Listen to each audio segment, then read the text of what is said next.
the ACEIE is hosted by the Department of Information Science at the University of Pretoria and is involved with the Department of Telecommunication Services with various other industry partners as well.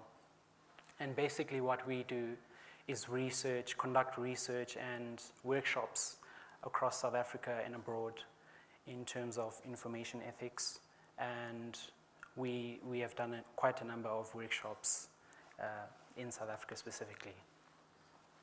Now, looking at our research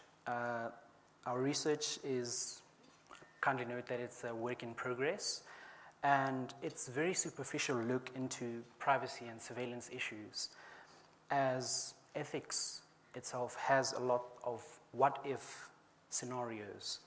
Now, the trend by government, as we can see, is introducing a whole new host of e-services, and this is what we were looking at in terms of two specific issues, and we'll get into it.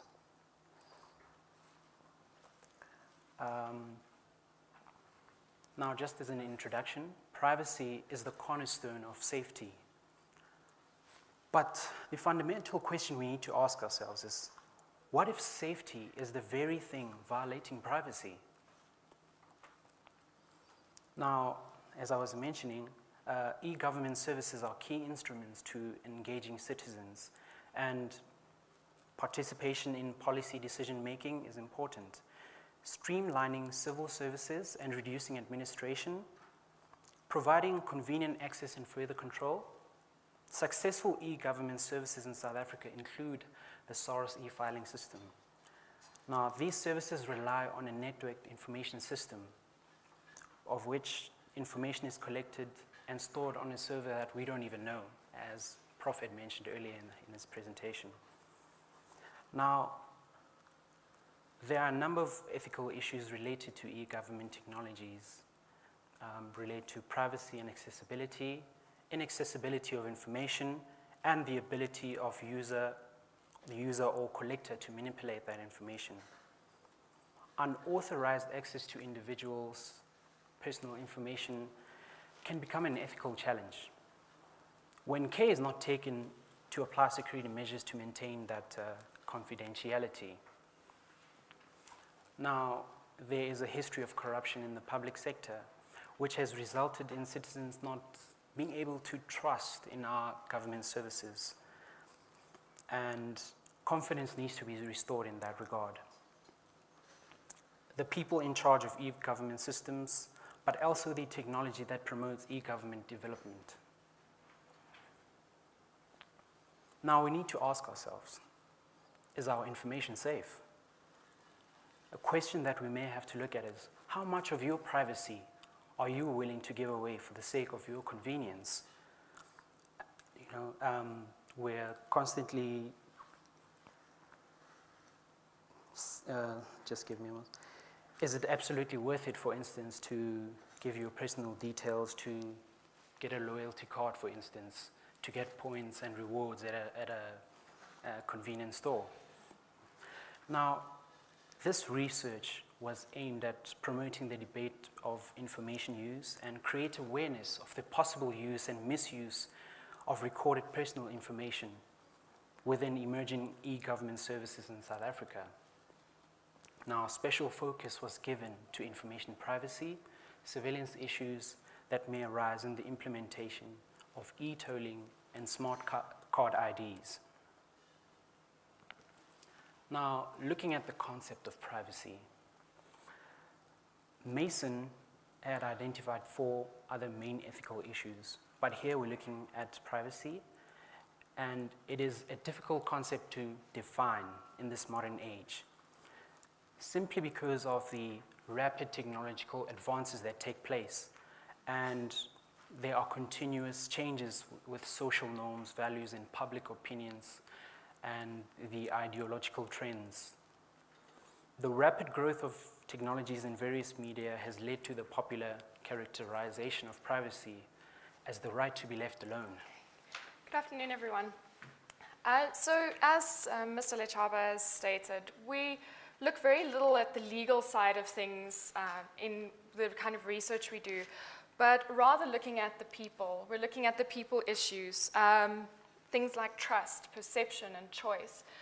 So we want to demonstrate 2 case studies to you where we have looked into the concerns around e-government services, and specifically information ethical concerns such as information privacy and security through surveillance. Now the first is one of my little pet projects, I must admit, the e-notice and e-toll system. So I'd just like to quickly ask, show of hands, how many of you have an e-tag? 50-50. All right, so I'm not going to tell you in this presentation whether or not I think you should have an e-tag, but what I am going to tell you is some of the issues or challenges I think that the e-notice and e-toll system are facing. So the first one, the e-notice system, is a system we've all been familiar with for some time. It's the system that we use to update or renew our licenses for our vehicles, renew our driver's licenses, and so on. And this system was implemented in 2007. It was supposed to be a system that was to actually improve the traffic system already, or the registration system for licenses and so on. It was supposed to also improve the security of the system. But as discussed during lunch with somebody else as well, I don't think, there seemed to be not a lot of research done into the actual software, the actual system. So the intent was to enhance security and lessen the opportunity for fraudulent vehicle registration, particularly when such extensive personal information is actually applied to the system. When you apply for your vehicle, you think about the license for your vehicle, think about the kind of information you hand over. When you apply for your driver's license, the same thing. However, the e-notice system was actually found to be somewhat of a failure. And even back in 2007, there were a number of organizations that warned the government against the insecurity of the system. From its launch, in 2007, it has been periodically hacked.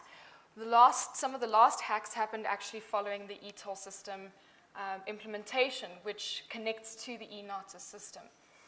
So in this sense, these system breaches have actually placed users' privacy in jeopardy, particularly with the e-toll system actually connecting to e-notice, with people's banking details, should they choose a debit order payment system, actually being connected with those accounts. This poses a lot of questions about the security of the information and about whether or not users of the system can actually have trust in the authority. There has been a major breakdown in public confidence in this system. And it's not just in this particular system, but government services at large. The latest statistics, we're looking at about a 17% trust confidence level in South Africa in government. And that was from the Edelson Trust Monitor in 2015. So our trust levels are down as it is. Things like this, they don't help the trust levels. They make people a little bit more careful about wanting to actually apply to these systems. So while I, again, will not say to you whether or not you should get an e-tag, I can understand why it's 50-50 in the room. So when implementing these e-government services, like e-notice, the government needs to take into consideration trust and acceptance.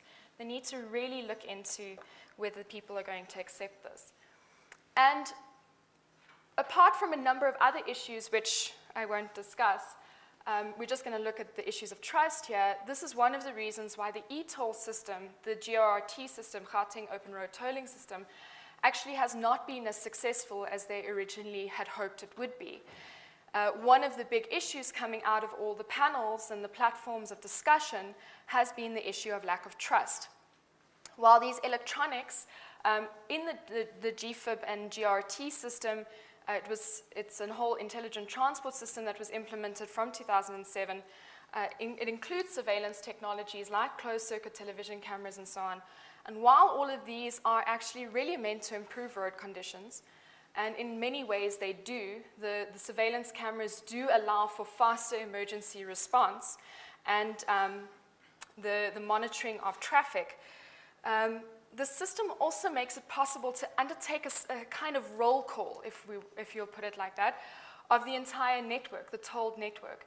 meaning that at any given time, if you're driving on this network, they can pinpoint your location more or less because the gantries are placed every 10 kilometers. So they know that at a specific time and a specific day, you are traveling underneath that gantry, and that is all collected. That information is collected and kept on a system. So as the capture of personal information is essential to any intelligent transport system, be it the e-tolling or other congestion charge systems around the world, there are ethical concerns around the privacy and security of that information. Can we trust the organization? Is our information being kept safe? Is it being kept safe in our best interest, or is the organization simply using it for their own benefit? So privacy, if we look at the privacy as the claim of individuals, groups, or institutions to determine for themselves when, how, and to what extent information about them is communicated to others, we have to start questioning the ethical use of such systems, of putting gantries up to monitor our movement, of taking roll call of the way we drive or the routes that we drive. So, we looked a little bit at the lack of security in the e-toll system. Okay, I'm going to drive this road. I drove the road coming here today. I drove under those gantries, and it really sort of brought home the issue here. And I thought, in terms of the privacy and security of motorists that are using this system, SANRAL, as the control agency, now has access to all of our personal information. Every time you drive under those gantries, and it reads your license plate through the use of optical character recognition and the CCTV cameras, it connects to the eNATA system and pulls through your personal information to identify you. So motorists automatically, by driving on that highway, on the 185-kilometer network, have actually lost their ability to choose whether or not their personal information should be disclosed. There is the argument that they could use alternative routes, but that is not always really a good option. So, being on the panel as well, my little bit of experience listening to some of the reports. There was a whistleblower from inside Kapsch Telecom. They are the company that supplies the CCTV cameras and so on. And they made claims that the cameras and the systems are not actually following best international practices, and the system is vulnerable to hackers. So this has already actually taken place. The system has been compromised already. And while the system itself may not have been hacked, and it was simply the website that was hacked, again, that level of trust coming through, people are really distrusting of the system. So apart from that, also this system and eNATIS was supposed to reduce the amount of fraudulent activity or fraudulent registration, and that did not happen. In fact, in the first 2 months of the implementation of the e-toll system, as with the first couple of months of eNATIS, fraudulent license plates actually increased because people tried to circumvent the system. Just on a note, as privacy as a constitutional right, we have a constitutional right to privacy. And it is interesting to note that Germany, with a very similar constitutional right to privacy, actually declared a similar system with gantries and e-tolling unconstitutional. And the gantries were removed. The CCTV cameras were removed because the whole thing of convenience versus privacy versus security, they said that the security offered by a gantry system, such as the e-toll system, was not sufficient to invade on the privacy of motorists. So it is an interesting thing to look at in terms of the system, that it actually really runs a high risk of actually invading the privacy of motorists. The second case study, can I continue? Okay. The second case study is the smart card IDs, and we haven't been able to do a great amount of research into the smart card IDs yet. They are very new, and they are not being used to the full extent that they are, that they wish to use them. But the smart card ID has been created in the hopes of reducing the amount of fraud and fake IDs, fraudulent IDs. Now, having gone through the smart card application process myself, there does seem to be a lot more measures in place to prevent the possibility of an ID duplication. But the thing about smart card IDs that brings into a little bit of question is there is an RFID chip that they want to have in our smart card IDs. That's like the Estonia case. They want to actually connect all sort of civil services to one card. So let's say if you go to the hospital, you can simply produce your smart card ID and all your medical records will already be on the card, ready for them to read on their system. They simply have to scan it. Hospitals, banking institutions, and other government institutions will connect their databases to this card, and it's kind of a one-card-fits-all scenario. Now, in the Estonia case, Estonia have done a similar thing with government, and the system was hacked. And everyone's details, their medical records, financial details, everything was taken by a group of hackers because the government had not secured the system properly. The question that comes out of this is if we can't secure the systems for our electronic tolling or our current traffic management system, if those are not secure as they are, can we secure all systems already to be able to use these smart card IDs to the fullest extent? Can we get enough trust amongst citizens to actually agree to swap over to these smart card IDs and actually use them to the fullest extent? So these are some of the questions that we are asking.